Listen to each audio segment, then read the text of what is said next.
When the soul comes into incarnation, it gets caught up in a three-dimensional reality and starts to live a history as opposed to being true to its own mysteries. And yeah, sure, the mind is powerful and we can use positive suggestions and work at the mind level all we like. We might feel better for a little while, but deep down, nothing has changed. And it's not been publicly taught or available since the times of ancient Egypt.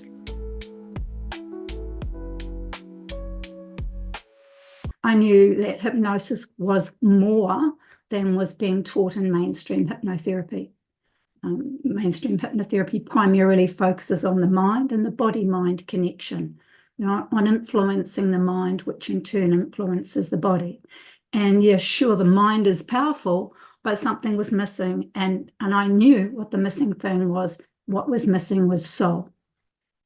So when I started learning about clinical hypnotherapy, I already had over 30 years of experience working with clients, and I'd witnessed profound transformation and healing and really extraordinary results in my clinic with my clients. And I was working with soul.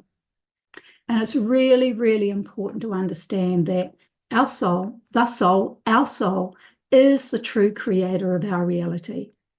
And we can use positive suggestions and work at the mind level all we like. But at the end of the day, if we're not addressing issues at the soul level, nothing's going to change.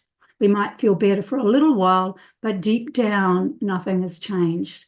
I'm a very visual, as a clairvoyant, I'm very, very visual. And one of the images that I'll share with you about that is, if you can imagine a house, and a house that's in a bit of a state of disrepair inside. And if we just go in and we slap up some new wallpaper, okay, and the house might look fine, slap up some new wallpaper, but if the wall is damp or moldy or work needs to be done on the wall, then the wallpaper will just fall off. So in other words, if we're just working with if we're working with positive suggestions, the unconscious mind, the subconscious mind, then the wallpaper is likely to fall off before too long. In contrast, when we're working at the level of soul, and with soul, we are working with the whole house. We are assisting that client to put their house in order, whether we've got to do renovations, whatever we've got to do. So I knew that mainstream hypnosis was not my path. I knew that we are more than a body, we are more than a mind, we are multifaceted, complex beings. And soul is a huge, huge part of that. And so I wanted to dive deeply and madly into the mystery of hypnosis, trance, healing, and the incredible world of soul. I wanted to bring the power of soul and spirit back into hypnotherapy, back into healing, remembering that hypnotherapy is a very, very ancient art that was practiced by shaman and healer priests and priestesses who knew and honored the power of soul in healing and transformation. So after an epic journey into and through the inner worlds and following divinity's instruction, here I am offering totally new, but at the same time, very, very old, original, groundbreaking ways of working with esoteric hypnosis. So it might be interesting to you to just have a little bit of an understanding of the origins and history and mystery of esoteric hypnosis, because you might be thinking, esoteric hypnosis, what is that? So let's look at the origins, the history, and the mystery of esoteric hypnosis. Like I said to you before, nothing exists in isolation.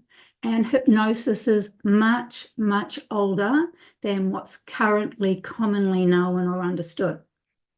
So we also can't talk about hypnosis and trance without talking about mystery schools, and in particular, the House of the Bee Mystery School. If we look at what esoteric hypnosis is, which is working directly with the soul of a person for a healing outcome through, among other things, the use of trance states, then the origins of working with the soul in trance states go far, far back to the ancient Lemurian civilization. And the original and oldest mystery school, the House of the Bee Mystery School.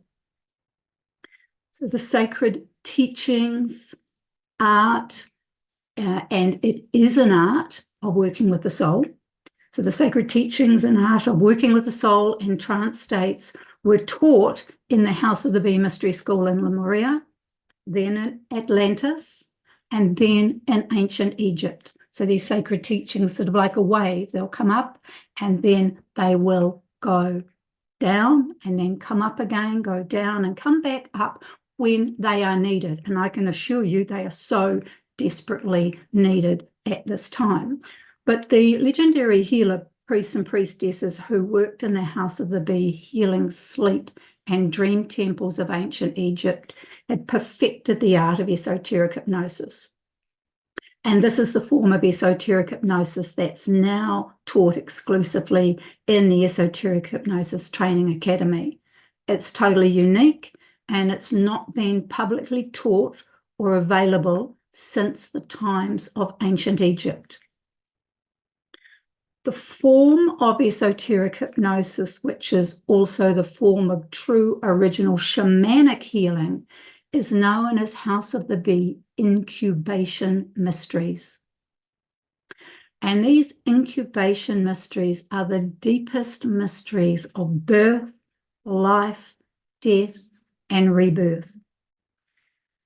These are, another way of describing it is they are the resurrection mysteries that enable a person to essentially die to the old self, metaphysically, and essentially give birth to themselves at a higher form and expression of being, one that is in accordance with their true self. So a healer, priest, priestess skilled in the art of incubation mysteries follows a very, very specific age-old process to take the client into their own mystery, the mystery of their own soul. It's a process of unweaving old patterns because, of course, when the soul comes into incarnation, it gets caught up in three-dimensional reality and starts to live a history as opposed to being true to its own mystery. So this incubation process is working with the unweaving and the unweaving of old stories or patterns that aren't in accordance with the soul's true self, and reweaving of new patterns or putting order back in the house. So it's a process of deep healing and transformation. As a result, the soul is able to shed what doesn't belong to it.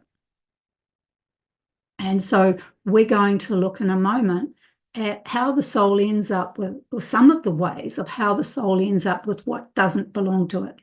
So our work is to help the soul to express its true, authentic nature and to be all it can be, all that it's come into physical incarnation to be. So the incubation mysteries are timeless, they're universal, they are not limited to culture, belief system, or any other limitations. They're essentially based on the deepest mysteries of creation and the universal fundamental principles that govern the evolution of the human soul. It's important to understand that we can have many, many relationships in our life. And people search, don't they, for the ultimate relationship. But what we don't realize, or people don't realize, is that our relationship with our soul, with our own soul, is the key to a truly successful life. And gnosis of the soul, and that means deep communication with the soul and its objectives, is the key to the fulfilling of our destiny. Because I can guarantee you, without this relationship with our soul, then our life will be controlled by the fickle winds of fate. So what I'd like to do now is to share some images with you. But before I do that, the ancient Egyptians and all wisdom traditions have always been aware of soul and of its vital importance and role in true healing and well-being, and the importance of caring and supporting the soul on its earthly journey was one of the foundational principles and important tasks or roles of the Egyptian sleep or dream temples, because they understood that many, many things could happen to the soul over the course of its many physical journeys or incarnations, and that the soul needed support and help. So the journey of the soul is symbolically portrayed in the language of the tarot. So let's look at some of the things that happen to the soul. The story is told very, very beautifully in the tarot. And I'm going to start with Major Trump Tarot card, the Fool.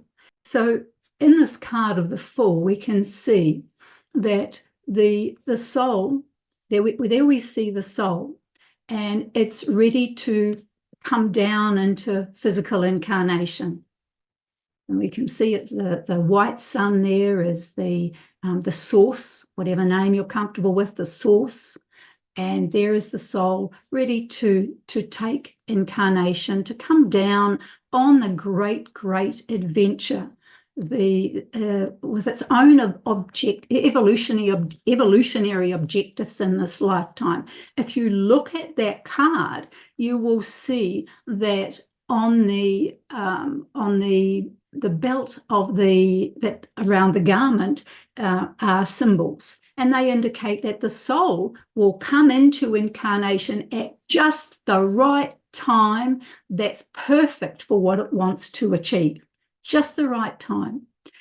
And we can see the wheels on the garment indicating the evolutionary journey. The soul has many incarnations, and each one is an invitation or an opportunity for the soul to evolve and grow. In other words, we don't come in to stay the same. We come in to evolve and grow, and we come in at the time astrologically that is in accordance with our objectives. Now we can see that the soul has that objective of evolution and growth. The white flower that's in the hand indicates that it's here to blossom and grow and flourish. And the color white indicating it wants to stay true to its original nature, doesn't want to kind of get colored and tainted by three-dimensional reality. It's coming to three-dimensional reality, but it actually wants to stay true to its original nature as indicated by the white flower and the white garment. On the top of the fool's head is a feather. Represents many things, but one of the things that it means is that the soul wants to maintain its divine connection. I liken that feather to antennae, or a cell phone, where the soul is wanting to maintain, in fact, needs to maintain its connection to source. It's GPS, you might say, it's direction finder. But what's really important here is the fool is carrying a bag, and in that bag are the soul's valuables. Okay, the valuables, that which the soul values, that which it needs on its earthly journey. These are the 5 master keys the soul needs to fulfill its soul contract for this incarnation. The 5 is symbolically shown by the figure of the fool, which is the pentacle, a 5-pointed star. So the soul comes in, a 5-pointed star on its earthly journey. That it has 5 master keys that are unique to it, that are relevant for its soul contract for this incarnation. Now, the soul needs these master keys to fulfill its mission and objective in life. They're vital, they're critical, they're vital keys. There's no guessing game when it comes to these keys. We don't need to look into a crystal ball to figure out what 5 master keys your soul was born with. It's very specific. It's not a wishy-washy concept. The soul's destiny in each incarnation is written in the stars. It's imprinted when the soul took its first breath and is inspirited. So you don't need to know astrology or even believe in it, because I have created a formula that enables you to accurately identify your own 5 master keys, as well as for your friends, family, or clients. So the 5 master keys are vital for true success. And the word success is an interesting one, isn't it? Because at a personality level, we can define success by, well, I've had a successful life if I have $5 million in the bank, or, you know, my children are wonderful, or I've got a great relationship, or I got a great job. But inevitably, and we can define success by running after the next bright, shiny thing, because that's what our personality generally tends to do. We want this, and then we don't want that, and we want something else. But true success is defined by the soul. The true gold versus the fool's gold. The true gold is that we have fulfilled our soul contract, and we become, you know, the world dancer. We've danced in tune and in accordance and in alignment and at one-ment with our, you know, with our monadic self, our spiritual self embodied in physicality.